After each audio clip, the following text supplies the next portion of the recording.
Welcome to City Focus. My name is Robert Bartolotta, and today we want to talk about the Sarasota Police Department. Recently, some changes were made in terms of personnel, and I'm pleased to have with me today the interim chief, Chief Mikel Hollaway. And I thought it would be good to have him on the show and introduce him to the community. Chief Hollaway has been with us almost 28 years, and many people in Sarasota already know him. But for those of you that have moved into town recently, or those that may not have had the opportunity to meet the chief, I wanted to take this opportunity to introduce him to the community and let him tell you a little bit about himself and a little bit about his background and some of his ideas and visions for the Sarasota Police Department. So welcome, Chief. It's good to have you here. Thank you, sir. Why don't we start off by telling the public a little bit about your background. Where were you raised? Things about growing up that were significant, and tell us about a little bit about your life story. Well, I was born in St. Petersburg, Florida, but I was raised in Sarasota all of my life. I am a product of Sarasota. I was raised in the county near 25th and Tuttle Avenue. I am an only child, and I have to say, raised by good, no-nonsense parents. I have been, I think, very fortunate to have good role models in my life, both black and white. I attended Tuttle Elementary, Sarasota Middle School, Sarasota High School. So I am really a byproduct of Sarasota, and I think the good school system that we have here. After college, I returned. Why don't we start a little bit about further background? I don't think the public knows your age or when you were born, and I imagine there's been a lot of changes in Sarasota since you were growing up. Oh, yes. I was born in 1960. I'm 50 years old.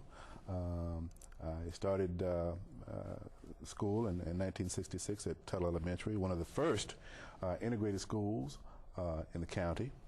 I have to say that the children at that time, we got along very well. We didn't know that there was supposed to be a difference in one's skin color, and we did fine. The only time that there were any problems were when the parents got involved. But Sarasota, to me, has been a wonderful place to grow up. The 1960s, of course, was a very turbulent time. But my parents and family members and friends were able to, I think, raise me in a very positive manner. Great. I didn't mean to interrupt. You went off to college? Yes, sir. I went off to college, Andrew College in Florida State. I came back and actually got into policing by mistake. My mother at the time went shopping and happened to be shopping on Main Street and happened to run into a city recruiter. And my mother likes to talk. She could talk to anybody. And they struck up a conversation, and he asked her about me because she said that she had a son and everything, and asked that I come down to see him. And I did, and I thought maybe it was some type job in City Hall or Public Works or whatever. And he mentioned policing, and I was stunned at first. I didn't know quite what to say, but we took a liking to one another and conversed about the possibilities of a career. And I thought that it would be exciting. It certainly would not be doing the same thing every day. And so I said, well, I'll give it a shot. If I don't like it, I can do something else. And well, it's been 28 years later, and I'm still at it.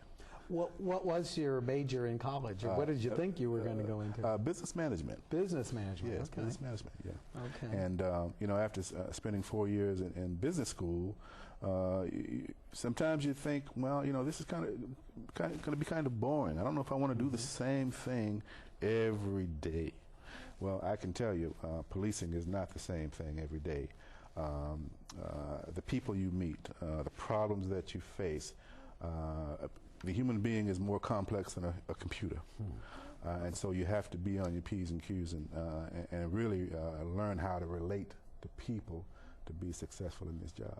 What attracted you to being a police officer? I mean, was there any kind of preconception of a police officer or career as a police officer? No, I hadn't really thought about it before, but what really intrigued me was the excitement, I think, of it, the opportunity to do something different, you know, every day, the challenges of doing it and being successful, especially in a place where you were born and raised. So tell us about your early career. I mean, so when did you start? You actually started in... I started in 1982. 1982. Okay. And started out as a patrolman and basically worked the north side of Sarasota, of the city of Sarasota. And in 1987, I was promoted to sergeant. A little fast by some people's opinion. The only thing that I didn't get a chance to do during that time frame was work in criminal investigations. I was a field training officer assigned to train new recruits, and that I enjoyed. It's very, very hard work because you are taking another person's career into your hands, and you want to mold that new officer so that he is a productive officer and one that the city can be proud of.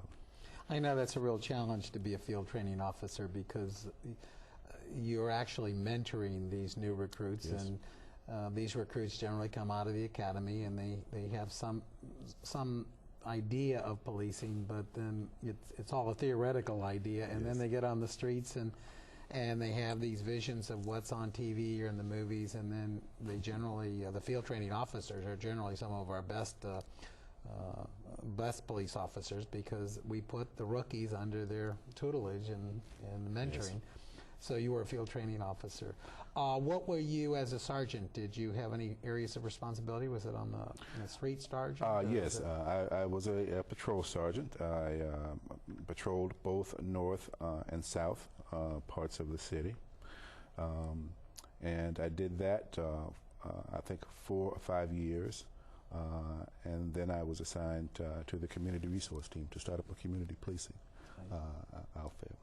Well, that's a real important consideration because one of the directions that many police departments are going to nationwide, they're using a best practice that's called community-oriented policing. And one of the things that intrigued me about your background is that you have a real solid background in community-oriented policing. So tell us about the unit that was established and what your role was in that unit. Was that as a sergeant? Yes, sir. Okay. It was as a sergeant. And at the time, in our areas of public housing, we had quite a few problems in reference to crime and quality of life issues. And so I was instructed to recruit and train 6 additional officers to go into those communities and to try and make a difference. And I can tell you, sir, that I enjoyed that immensely. It was very, very challenging. I learned for the first time that I didn't know everything, that patrolmen are very, very resourceful. They also can think outside of the box. I learned that it's very, very important to listen to the citizens as to what they want, their quality of life issues, their problems, and try to tailor your responses to meet those needs and those problems. And when you do that, you're also accountable to those folk. And when I say accountable, I want to go back and I want to let them know that this is what I've done. This is how I have tried to help you. And if there's anything that I can do additionally, we'll do that. Very, very rewarding. I think the most fun we had was dealing with the children and trying to help provide them support. We were very, very fortunate to have outstanding, and we still do have, outstanding school teachers in this county. And they volunteered their time to come to our substations and tutor their children. And it was the first time that many of the school teachers really realized the environment that their students were in. And it was quite quite rewarding to see the children get off the school bus, and they wouldn't even go home a lot of times. They'd come right to the substation. And they established trust with our officers, and our officers really established trust with the kids. We had Christmas parties for them, Halloween parties for them, and once I think the parents saw the children attaching or becoming attached to us, it made it much easier to relate to the parents. So the community gets to know the police officers, and the police officers gets to know the community. It's a two-way street. In a non-response. It's not responding to a call. It's getting to know each other as individuals, which is the philosophy of community-oriented policing. That's exactly right. You mentioned one time to me last week that one of the issues that has evolved over the years is when different police departments got into the community-oriented policing, one of the mistakes that everyone made, and we made it too, was to create a specialized unit for community-oriented policing.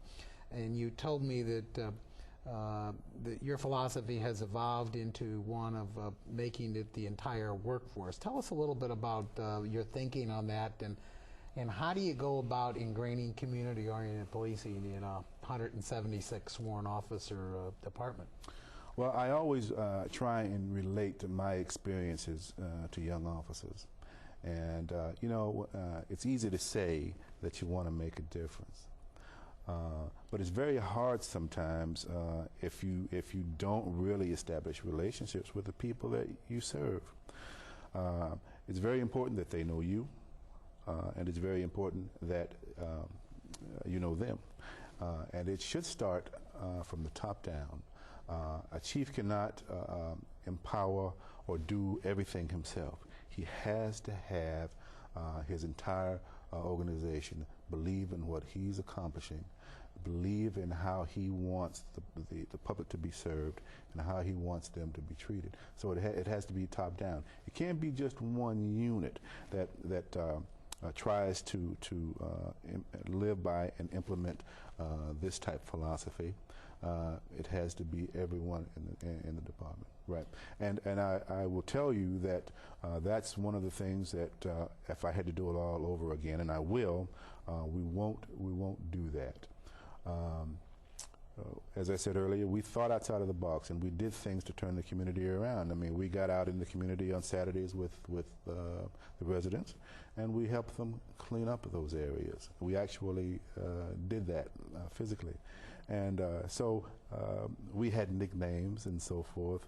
But that was just one of the ways that we improved the quality of life for the people in there. And when we did that, we also really got to know them on a first-hand basis. And at that time, John Lewis was our chief of police. And I have to say, John Lewis, on some Saturdays, was out there with us. That's great.